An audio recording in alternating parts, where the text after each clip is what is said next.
Phil, we're getting into must watch, might watch, don't watch. We'll kick things off with the Manchester derby, and I don't know if you were listening to Daniel Harris earlier on, but we were kind of saying that both teams might be happy enough with a draw. What's your expectation? It's in the must watch category, I think, top of the list. Yeah, absolutely. I think United are just that must watch team because you just don't know what's going to happen. You know, you think back to even the Leipzig game, get a draw, you thought, yeah, they can do this. They beat Leipzig 5-0. Leipzig need to win. It'll suit United.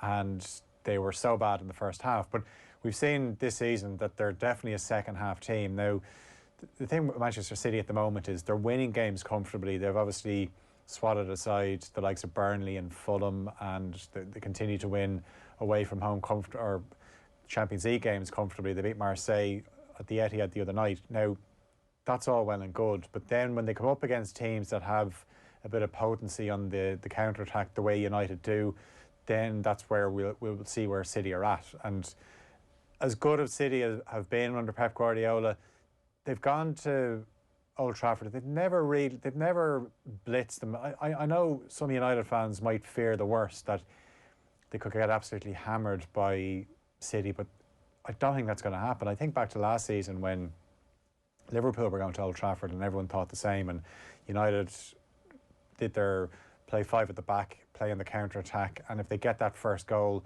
then they become a much tougher nut to crack because they can just sit deep and they'll always have that threat on the break with the pace of Rashford, and obviously Bruno Fernandes has been added to the team. The last game at Old Trafford with fans was the Manchester derby, and I wonder, is that maybe a little insight of what might happen at certain points tomorrow, where, you know, United will be happy enough to let City have the ball, say, can you break us down? And if a pass goes stray, then straight onto the attack, and we'll see exactly how good City are. We know, as I said, they're always going to be teams like Fulham and Burnley. I included City and Fulham in my don't watch last weekend because I said City will be a couple of goals up after 20 minutes. They were 2-0 up after about half an hour. So, yeah, it's you know what, we've been here before with Solskjaer. You think a heavy defeat could spell the end, and they always come up with a performance. So it's definitely not a case of the players won't play for Solskjaer, because they've proven in the past that they will. It really depends on how he sets them up tactically. This play five at the back, sit in, play in the counter-attack, that's the way they've won games against big six teams. But I suppose if you're looking at the bigger picture, if United are going to progress and become a title challenger in the next few seasons, that they can't just keep relying on these tactics, that they have to be able to you know, be more proactive in games rather than reactive. You've Leeds, West Ham also in the must-watch, and Everton, Chelsea. Are Everton dining out a bit on, like, what's the case for Everton here, Philip? They're not sort of been on the slide a little bit after a decent start. Yeah, well, also as well, you have to take into account the start that they had. Okay, the win on the opening weekend away to Tottenham was impressive, because you look at the players Tottenham have, and it was actually a really good performance, especially in midfield, where Everton have been fairly poor at times in the last couple of seasons. So obviously he brought in reinforcements there with Alan and Decore, and they both played, and James Rodriguez was so impressive.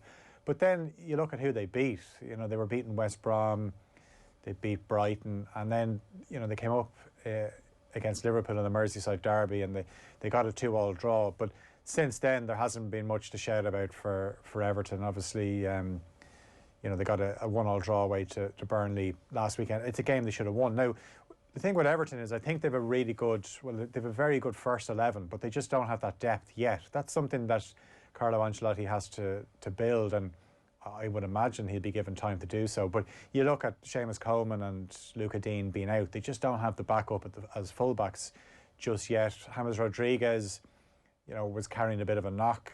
He showed glimpses last week that maybe he can put that behind them now. And without Dominic Calvert-Lewin, Everton would be a lot further down the table. But this is a game that maybe Ancelotti be looking at against his former club. Chelsea, obviously one of the fancy teams that are kind of going about their business quietly enough, because obviously they spent a huge amount of money and they were conceding goals to beat the band at the start of the season. Obviously brought in Mendy from Rennes. Now they're keeping clean sheets and they're winning games. They don't look that fluid in attack just yet. considering all the players they have. But this was always going to be an issue for Chelsea, trying to knit all these talented players together. But everyone seems to be talking about Tottenham being maybe the team that could break the Liverpool Manchester City duopoly, but surely Chelsea have to be considered as one of the teams, given the talent that they have, regardless of what you think of Frank Lampard as a coach, because we don't really know just yet exactly where he's at. But with a team and players that good, surely they can't be too far away. You're not watching Wolves, Villa, Newcastle, West Brom, or Southampton, Sheffield United, but there is one game that you're excitedly about to tell us, Phil, that you've promoted from Might Watch up into the top tier. Yeah, because I was thinking Crystal Palace, Tottenham, is it? And then I had a rethink about it. I was like, of course I got to watch this one, because Tottenham have shown in the last few weeks how good they are playing on the counter-attack. They played a perfect game against Manchester City. Let City have the ball, but then when you get it, attack with purpose. They started that game against Chelsea at Stamford Bridge very similar fashion, but Chelsea obviously decided, right, we can't get caught out here. But Crystal Palace now throws up a different proposition for Spurs, because Palace, like Spurs, like to play on the break, and obviously Wilfried Zaha is back. We've seen what happens when Zaha comes back into the team. They hammered West Brom 5-1 last weekend. Obviously they've got Eze as well. They've got real pace on the break. So Roy Hodgson will set them up to sit back and try and soak up the Spurs pressure and play on the break. So it's a game where the first goal will be crucial. There'll be a few fans inside Sellers Park as well, which should add to it. And it's worth looking at just to see how Tottenham cope with a team that want to do the Tottenham what Spurs are trying to do to like teams. Gareth Bale pinging in free kicks like that. If he starts 40 yards out. If he starts, I mean, the kind of feeling at the moment is that Mourinho doesn't trust him just yet, but he's only getting back to fitness. He's had so many injury problems, but Harry Kane obviously will come back into the starting 11, and you'd be wondering.